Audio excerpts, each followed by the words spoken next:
more by Good Charlotte, who were actually in an ad for this game.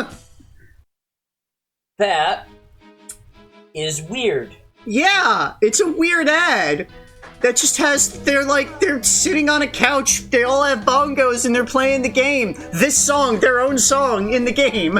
Like, if you're gonna play any song, it's gonna be your own song.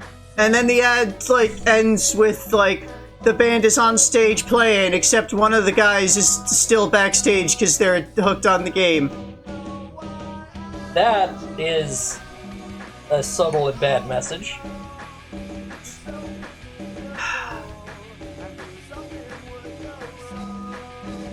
You know, in Donkey Kong Country 1, we didn't have too many terrible people as artists. You mean Donkey Konga 1? Yes, Donkey Konga 1. We didn't have any terrible people as artists in Donkey Konga 1. I looked, I couldn't find anything, bad about any of those artists. And even in this game, most of the artists are just fine. There's just, the couple that have... Okay, that... The Mechanical Beasts of Dr. Hell? Yeah. Fuck yes! Makes you want to watch Mazinger Z, doesn't it? Yeah!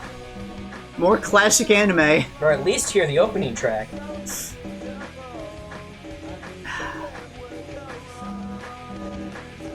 I did not like this song, Predictable, because you'll see in just a moment, after this chorus, it starts following the very arrhythmic vocals.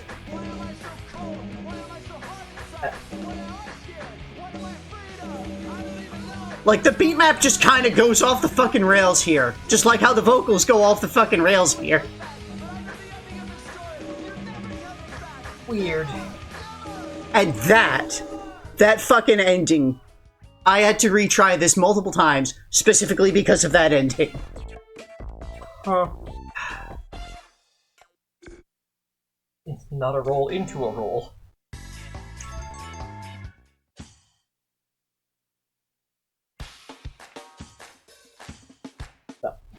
And another track by Good Charlotte. I'm getting a little...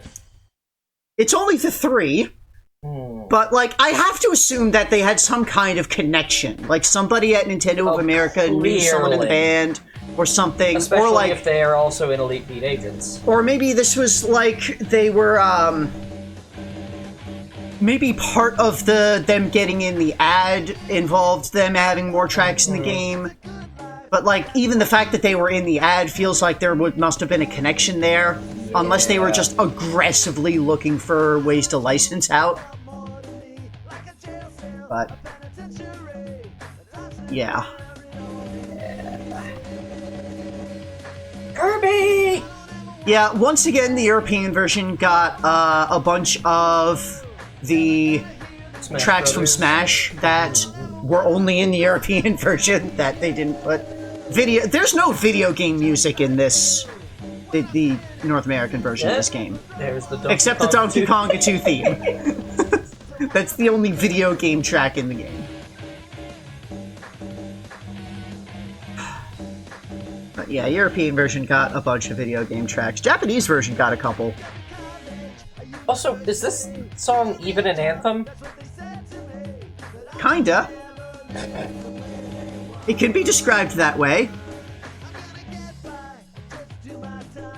Honestly, this is, I feel, not a bad song. It's okay.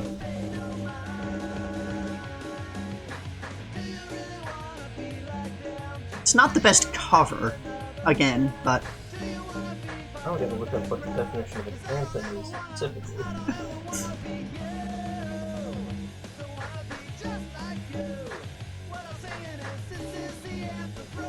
Japanese version naturally got another something from Doraemon. Donkey Konga 1 had something from Doraemon. I think every rhythm game in Japan is contractually obligated to have something from Doraemon. That almost sounds correct.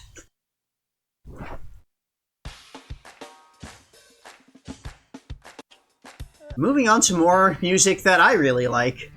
Drive by Incubus. Yeah. Oh. Okay.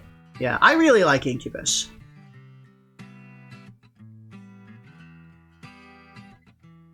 This is not really my favorite track by them, but it's pretty good. What was I listening to in the 2000s?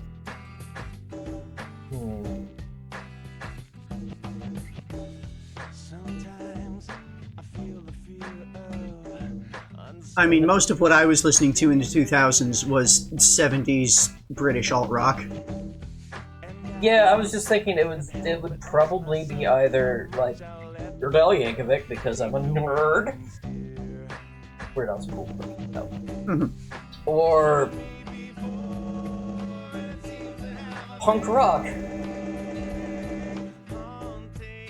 Like the contemporary works of Green Day at the time, or Dead Kennedys. Weird. Dropkick Murphys as well. Yeah, I was mostly, again, listening to very old music, or like the most modern music that I was listening to was pretty much exclusively Linkin Park, when I think about it. And I got some of that too, because it was popular in the circles at the time. But not what I sought out, I suppose. I really like Linkin Park because it's music about pain, and I am a deeply unhealthy person. That's why we devote ourselves to the history of the Mushroom Kingdom.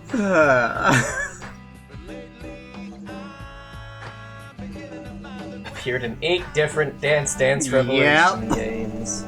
That's a very weird random one that just kind of kept being in rhythm games. Yeah. I mean, it has the word dance in it, so...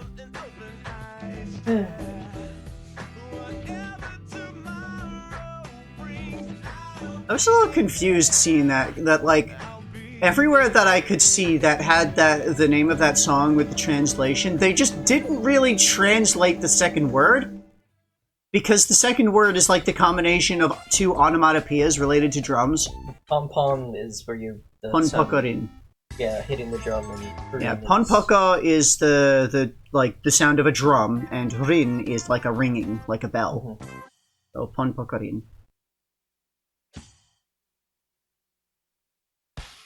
I didn't even read the tip about challenge mode, because I assume Dixie doesn't give us anything interesting. We got a second track by Incubus, one that I liked a lot more. Huh.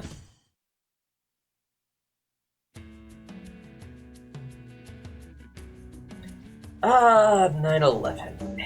Yeah. It's the music video for this. They did it was basically a reference to an old film starring the Monkees, where there was a scene where like they were running from fans and had to like jump off a bridge. And they, you know, for the music video for this song, they had basically replication of that scene. And that was filmed in August of 2001. So it was held back for a bit after that. European version getting the Mario 3 ground theme medley from Smash. It's basically the song that you hear in 1-1. Okay. Of Mario 3. Overworld as opposed to Underworld. Yeah. But not Overworld, not the one that plays on like the maps. Yeah, because that's a different track, but yeah. Normal stage theme. It's called the ground theme, because it's for stages where you're on the ground. Yeah, as opposed to the stages that are in the air, which is the athletic theme. Or the underground, or the ocean, or...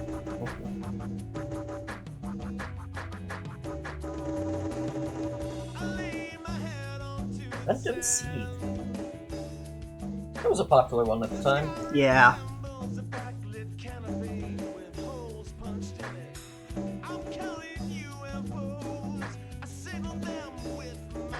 This was another cover that I wasn't particularly fond of, but only because I really liked the original song.